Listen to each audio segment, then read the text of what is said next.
Hello and welcome to the latest from Hearts Standard. My name is Joel Sked and I'm delighted to be joined by Stel Stylianou. I hope I pronounced that right. It was in my head. Perfect. There we go. Stel is the host of No Choftes, the podcast dedicated to Omonia Nicosia. And thanks very much for coming on, Stel. How are you? I'm great, thanks, mate. Thanks for the invitation and for the benefit of the viewers. I'm based in London, hence the non-Cypriot accent. Yes, you can. I'm sure you can put it on for us if you wanted to. I can try. We are here to preview Heart of Midlothian's Conference League clash with Omonia on Thursday at Tynecastle, 5:45 p.m. kickoff UK time. And when I say preview, just to learn a bit more about Omonia Nicosia. But before we get into that, of course, I have a message from our sponsors who are Good Vibes Giveaways, who are proud to sponsor Heart Standard and offer fantastic prizes to fans of the club. Prizes change weekly and include tech gadgets, days out, weekends away, tax-free cash, and even OASIS tickets. Get your tickets now at www.goodvibesgiveaways.com and enter for your chance to spread the good vibes.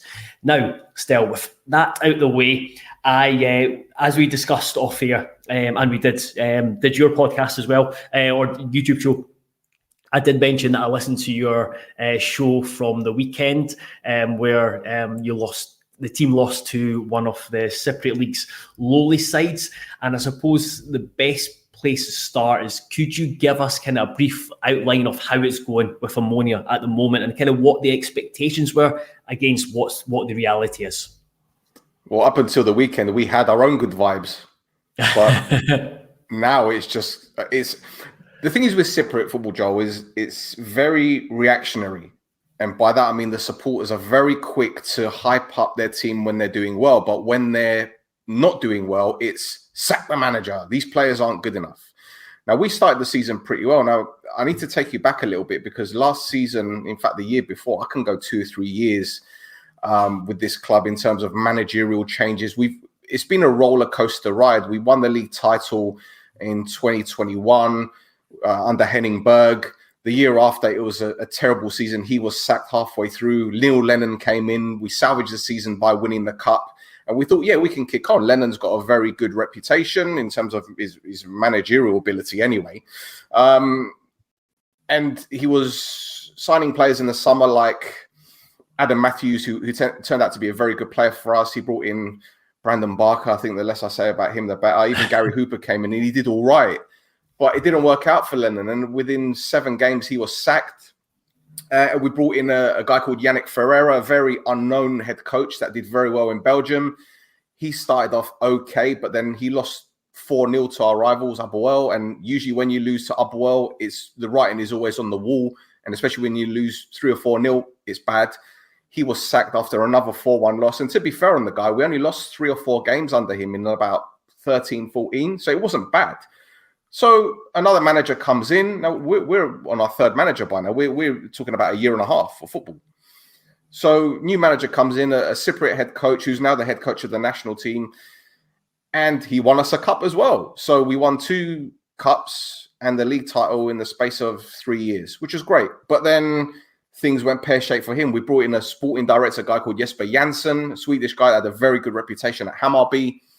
And it just wasn't working out between the two. They were arguing. There was a lot of bickering on and off the field. The president who took over the club in 2018 was based in the United States. He wasn't around. His vice president was making the decisions, albeit good commercially, bad in terms of off the field. And it just became a major soap opera. We had loads of stuff. I mean, there was a story that a bomb went off outside the vice president's home. No one knows who did it. There was a 100,000 reward for the perpetrator to find out who it was. Again, so much happened. So anyway, so Fronis Avelsti got sacked. Ketil Rekdal came in, when was it? February this year. He lasted 6 weeks. He was sacked. Then another guy came in, Yanis Anastasiou, who's now the sporting director. He steadied the ship, got us to cup final, which we lost 3-0 against Buffer. And this summer, it was a complete overhaul. Valdas Dambrauskas came in. We made some very, very positive signings. And we started the season well from a European campaign. We beat Torpedo Gudaici, we beat Ferhava, we beat Zira and qualified for Europe. And our league season started well as well. We won against Hetanigo in the first game. We beat AK Larnaca, we beat Salamina. And then we played Aris Lima. We lost 1-0 to Anorthos, and that's when it kind of started, losing 1-0 at a team that at the time were near the bottom. They're a big club, but they're near the bottom. And we lost 1-0 to them. And we lost to Aris Limassol. Then we lost at the weekend to Baralimni, and all of a sudden the knives are out on this coach. So I can go on all day. I think I've gone on for about 3 minutes talking about of this club, but a lot has happened. So right now, there's a lot of umming and ahhing from the fans whether this coach is good enough, but the fact of the matter is it's the players.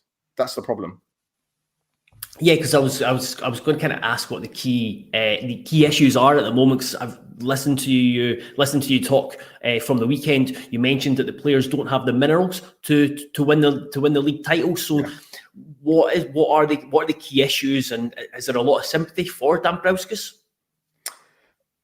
A lot of fans are on the fence, and this is why. It doesn't surprise me, because in Cyprus, there's a scattergun approach to hiring and firing coaches. I'll give you an example. This season, Abuel, our rivals, are on their third head coach for this season. Third, right? One club 2 years ago had 7 coaches in 1 year. Last season, there were 18 head coaches sacked. The year before was 28. We're already at 5. So there isn't much patience with coaches. And it's no surprise that the 2 clubs at the moment that are top of the league have got the coaches that have lasted the longest at the moment. One of them is on their fourth year, I think. Spilevski's at Aris, 3rd or 4th. And Carcedo's at Buffer. This is his 2nd year. So as you can tell, straight away, 1 year is practically the average duration that a coach has. Now, Dambrauskas came in with a big reputation. He was at Hajduk Split. He was at Ludogorets. These are big clubs. You know, irrespective of whether, in comparison to, say, you know, Rangers, Celtic, Man United, etc. But they're big clubs in their regions. So he's come to Cyprus and he started well. And the style of football that we were playing was fantastic. It was give and go, playing in triangles, fullbacks getting forward, wingers tucking in, centre forward scoring goals. It was great to watch. But recently it's been very stale and very predictable. Now, I believe that's not just down to the coach, but down to the players, because they're not listening to the instructions. And I'll give you a perfect example. Set pieces. We've had 113 corners this season, and we've only scored 3 times from them. And 2 of them were from short corners, which were just, you know, passed around. So I don't even count that. So there's going to be 1 goal direct from a corner. So you could say perhaps we're not working on it in training. Yes. But when you have 113 corners, 15 corners in 1 game, and you're not doing anything with it, what does that tell you? Yeah, and in terms of you mentioned the style. What can Hearts expect, and has, in terms of style and both system, and how has that changed? As Dambrauskas been kind of tinkering with it, or has he just kind of been playing the same, or is that an issue in itself? It's difficult to say, because there are so many permutations to this, and it mostly focuses on the 3 that we have in midfield. So if he goes with, for example, Maric, Erakovic, and Humber in the 3, so Humber will be a 10, they alternate positions.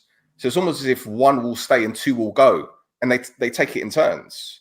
Whereas if he goes with Gusula, I think he's finished, to be honest, but I'm not going to go into that. Gusula and Maric or Erakovic, it kind of makes us very unbalanced, and there isn't any support for the wide players either. But then it also depends who goes as the 10. If Humble plays as a 10, we know that we've got a box-to-box player that can go and attack and go and defend. Whereas if we go with Evandro as a 10, he's great at moving into those pockets of spaces, but he can't challenge. He doesn't like to track back. He walks a lot off the ball. So there isn't that urgency, so to speak. If we go with our wide players, we've got Willy Semeda that's been fantastic for us, but he's just come back from an injury, so we don't know if he's going to play. Wide right, Loizu is arguably our best right winger. He was on loan at Heerenveen last season, but he had issues off the field with the club to the point where he went on strike last year. This summer, he had a bit of a strop as well, but now he's worked his way back into the team and he's put in the effort. Great, no problem. Then we have a player called Adzili that came from a club in Israel.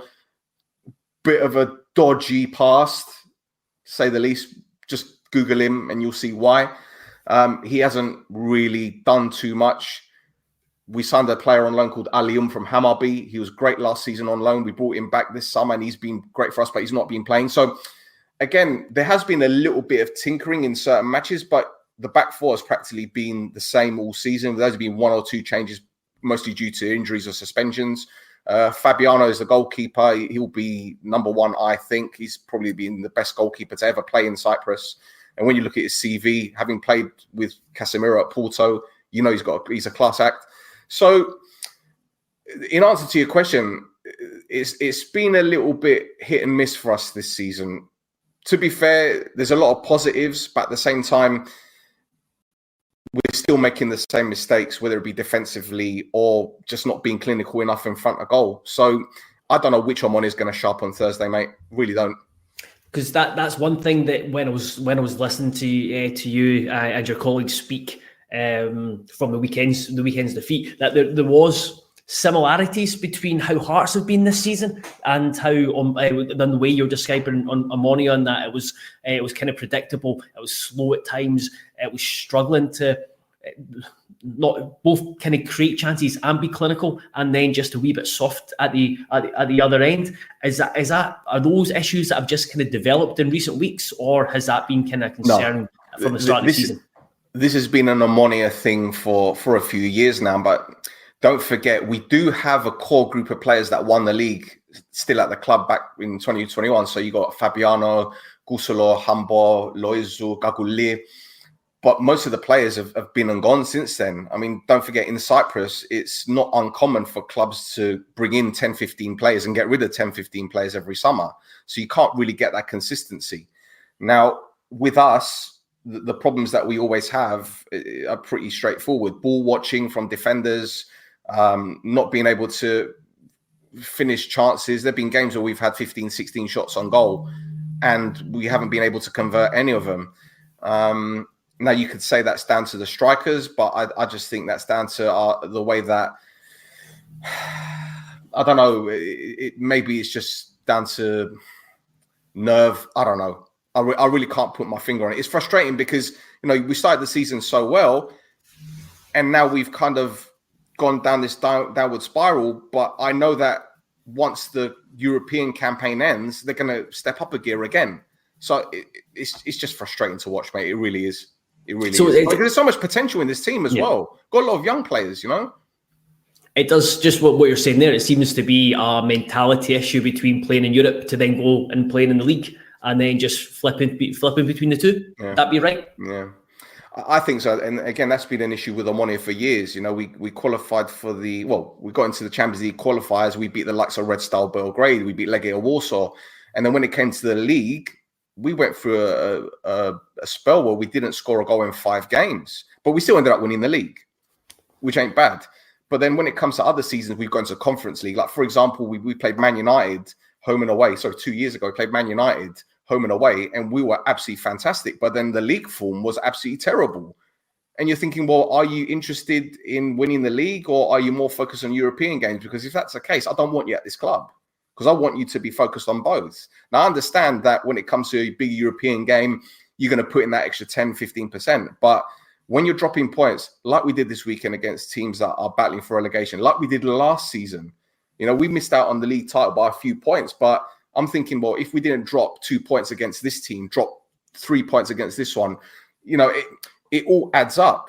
So are you talking about a mentality problem? Are you talking about just a quality problem? It could be both. And what happened in terms of the quality? And you said at the start of the season went well, especially in Europe, got some really positive results. When the team does click, what are the strengths? What are the things that Hearts maybe need to look out for and be aware of? Mate, when this team clicks, I'll be honest with you, this season was probably the best football I've seen us play in about 5 or 6 years. And I'm not just talking about, the goals that we scored, because we put 6 past 0. We put 2 home and away against Ferhava. Great. But it's the style of play where you got attacking wingers that like to get on the ball and attack fullbacks. You got number 10 that can control the tempo. You got 2 central midfielders in Maric and Irakovic, who's ball playing, they're absolutely fantastic. You know, they've got this great synergy, maybe because they're from the Balkans, I don't know. You've got attacking fullbacks that like to get forward, put the ball in the box. You know, a central defender in Koulibaly that is absolutely rapid. I mean, when he was at Dijon, he racked up, I think it was 36 kilometers a mile. That's, 36 kmh. Kilometers per mile. Kilometers an hour. You can, kilometers an hour. I can't even get my words out. It's a Cypriot in me, not coming out.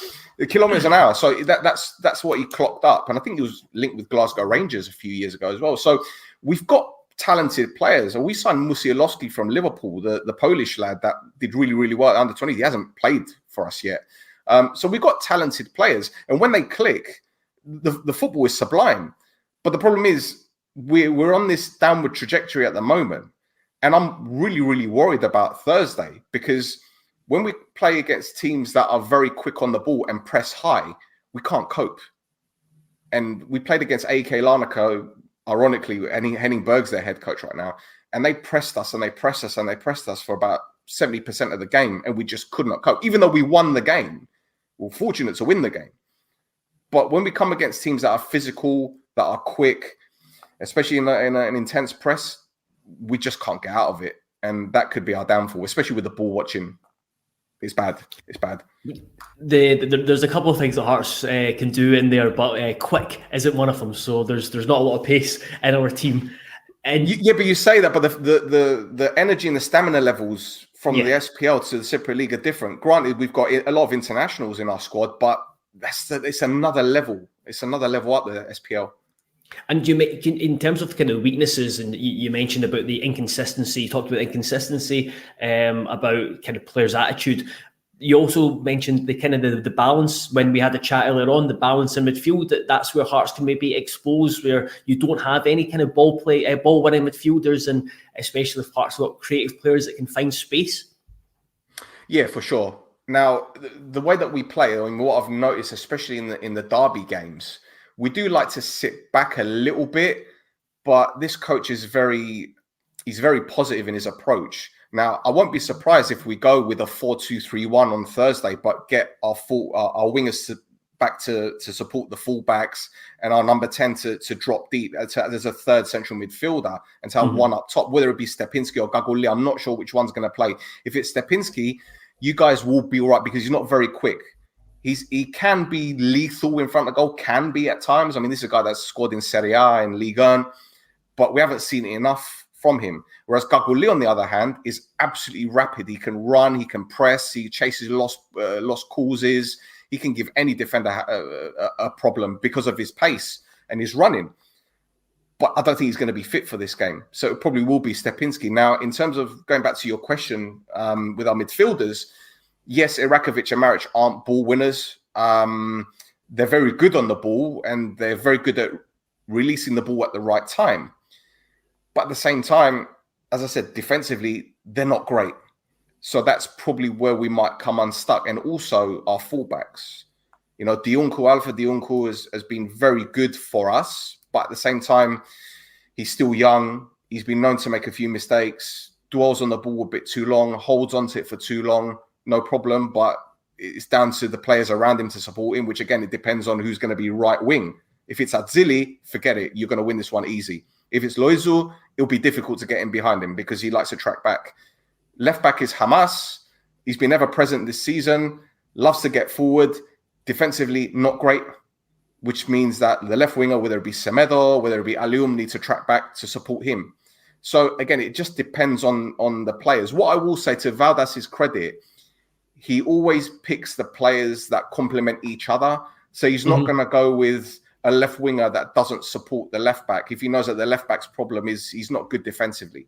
He's not going to pick a centre forward that can't hold up the ball if you don't have the players that around him to make the runs.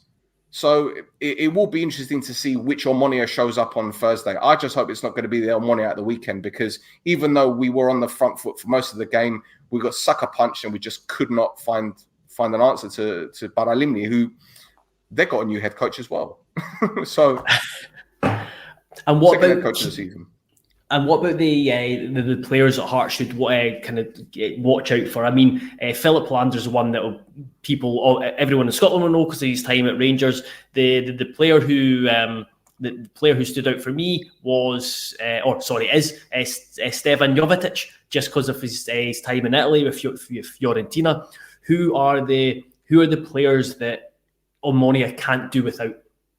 Well, Stefan can't play because he wasn't registered for the European games because he signed at the end of the transfer window. And I don't think Helander will play because the reason Helander played at the weekend is because Banayodu, who's the usual centre-back, played for Cyprus the international break. So he needed a bit of a rest. So I think Banayodu will play with Koulibaly, which I've got no problem with because he's a very good defender, a lot of potential.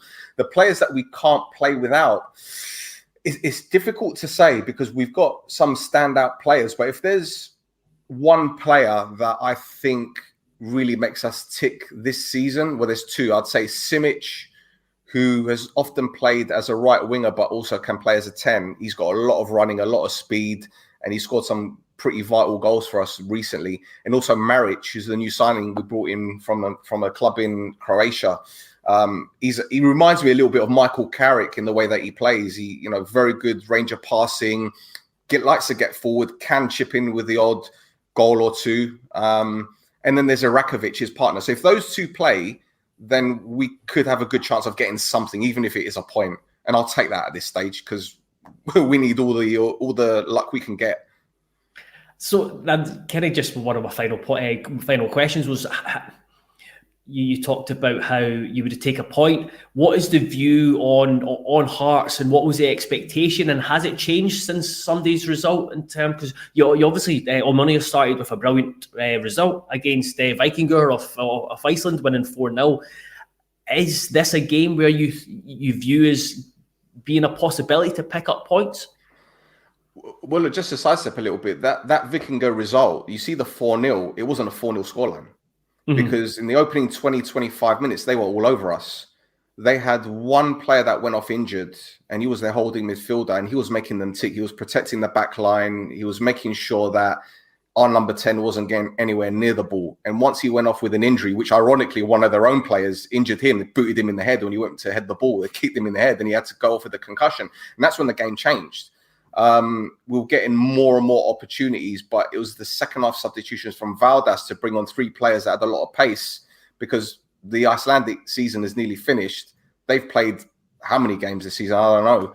And obviously it was like 30 odd degrees in Cyprus at the time. So it drained them. So yes, we were clinical in the back end of that game, but I don't think it was a 4-0 scoreline. But in terms of Hearts, if you had the same head coach, I'd think, we've got a chance of winning. But now you've got a new head coach. You won at the weekend. Our results haven't been great. Willy Semedo's just come back from an injury. He didn't look sharp at all.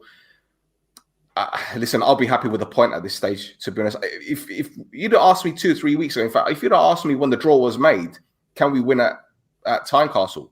I'd say, yeah, we've got a chance. But now I'd say it's 80-20. Hearts are going to win this one. Those are odds I think our viewers like a lot. And I suppose just finally, and are you able to tell us a bit about this Splinter Club and the whole background between Omonia and this other club? I need to watch what I say. I need to watch what I say here. What I say here because I've got friends that play for that club. So yeah, so back in. If you want to go look at Omonia's history, Omonia traditionally a left-leaning club.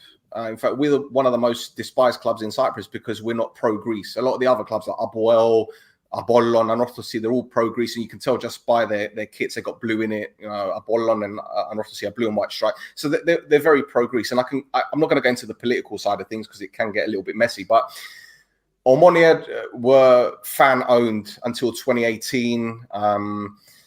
And the club was in financial dire straits to the point where I've got friends that used to play for the club and they were telling me that they would go shopping and fans would volunteer to pay for their food, groceries and all that because the club weren't paying them. In fact, we chipped in to sign a player, Dimitris Christofi from Sion, I think it was, a Swiss club. Anyway, so Baba Stavro comes in, takes over the club in 2018. And obviously, the people that were in the board, they didn't want him. They felt that he was going to Americanize the club because he lives in the United States. He's based out there, born in Cyprus, but based out in the United States. Very wealthy businessman. And they said, right, we don't want him at the club. We're going to create our own club. So they went away and they created Omonia Nicosia 29th of May, which the 29th of May was the date that they were created. So they started in the lower leagues. Now, they're a bit like AFC Wimbledon in the sense that, you know, they don't really, okay, they do care about results, but it's all about the experience, going to see your friends, watching the game. And, you know, they did very well. For a non-league club, they're taking 3,000 or 4,000 to matches. And you don't even get 3,000 or 4,000 from some first division clubs in Cyprus. So they were doing very, very well. They're filling out, you know, their sections of stadiums. And eventually they got to the second division, and that was massive for them. Now, I'm going to sidestep a little bit because in Cyprus, to obtain a match ticket or to get in a stadium, you need a fan ID. So you register with the Cypriot Olympic Committee, you register your name, address, you send in a photograph, you then receive a digital card with a QR code. And when you go to the stadium, they check it and you can go in. Now, because Omonia Nicosia was founded mostly by the ultras, they don't want the fan card because obviously, if you're an ultra, it comes with other things as well. I'm not going to go into that. So when they got promoted into the first division, fans haven't been going to home games because they don't want the fan card, which means they can't get inside the stadium. In the second and third division, you don't need the fan card. But in the first division, you need it. So they've done very, very well. They've been bringing in a lot of players from various leagues. Before, their philosophy was we're only going to have Cypriot players. But when they got into the second division, it was like, well, no, we're going to change that. They brought in Jordi Gomez that used to play for us. They brought in other players as well. And they've done pretty well to get into the first division. But because their fans aren't going to games, you've got empty stadiums, and you add that to certain clubs having away ticket allocation reduced because of fan trouble over the years, especially last season where we had a ban on away supporters due to fan violence. One player got hit in the head with a firecracker by an away supporter. I'm not going to go into that. So, listen, it's an interesting one for that club. But again, their fans are mostly about the experience. And I'll give you an example. Last season, they were in the second division. They were drawn against Anorthosi, first division club in the cup. And they were meant to play in the Ghazi B, which is the national stadium. None of their fans showed up to the game. But what they did, they showed up to the stadium and they erected a big screen and they used the generator of the stadium. And they weren't allowed to. They weren't supposed to, but they did it anyway. But unfortunately, one idiot decided to throw a firework, which actually ended up in the stadium on the pitch during the play. So these things happen in Cyprus. I've got loads of stories. I could go all day about Cypriot football. It's just absolutely bonkers. It's bonkers. Yes, it does sound like a fascinating league, and no, that was fascinating, Stel, and I really appreciate you coming on and giving us the lowdown, the insight on Omonia Nicosia. Two last things from you. Firstly, a prediction, and secondly, can tell us about where fans can find you. Don't do the prediction thing. Okay, my head says 3-0 Hearts. My heart says 1-1. Okay. Will you accept that? I'll accept your head one. And as for the podcast, just go on YouTube and type in NC Network or No Choftes. We also have a Cypriot football podcast called This Is Mappa. That is our kind of match of the day style Cypriot football podcast where we discuss everything that happens in football in Cyprus, which includes the lower leagues and the youth leagues, where last week we had a club fined because a fan attacked the linesman and put a bin over his head. Okay, interesting. Well, I will absolutely pop the details in the description when this goes up. And now I'm curious to find out more about the bin linesman. So absolutely. Stel, thank you very much for joining me. Thank you very much, everyone, for listening. You can go to heartstandard.co.uk and find the usual build up to games. And please do like, share, and subscribe to YouTube because it helps out. Myself and my colleague Craig will be back later on in the the week to preview the game or reaction from the game. But until then, thank you very much, everyone, and goodbye.